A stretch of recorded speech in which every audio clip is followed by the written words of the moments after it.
Okay. Ito po ang ating bisita ay kumuha ng isang airgun complete set with discovery scope. Boss, first time mo gagamit ng airgun? First time. So, ganito ang gagawin natin dyan. Sa airgun muna tayo. Okay. Gapo ka lang, boss.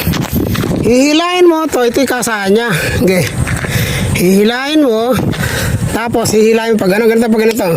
Pag ganyan mo, hawakan mo rito para kontrolado mo yung kasa. Okay.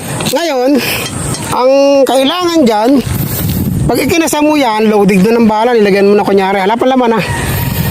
Ngayon, ang problema, meron kang hindi mababarel dahil lumipad o umalis. Ano gagawin mo? Loaded yan, delikado na yan. Ang kailangan dyan, tatanggalin mo yung kasa. Okay, kalabitin mo ngayon. Nakakasaya, kalabitin mo lang. Okay. Ngayon, kasa mo uli. Yung kanina tinuro ko sa'yo, boss. Ganunin mo. Okay, balik mo. Example. Hindi mo... Ang gagawin mo ngayon dyan, boss, dahil nakakasana siya, di ba? Ang discard dyan, kakasa mo uli. Hilahin mo. Teka.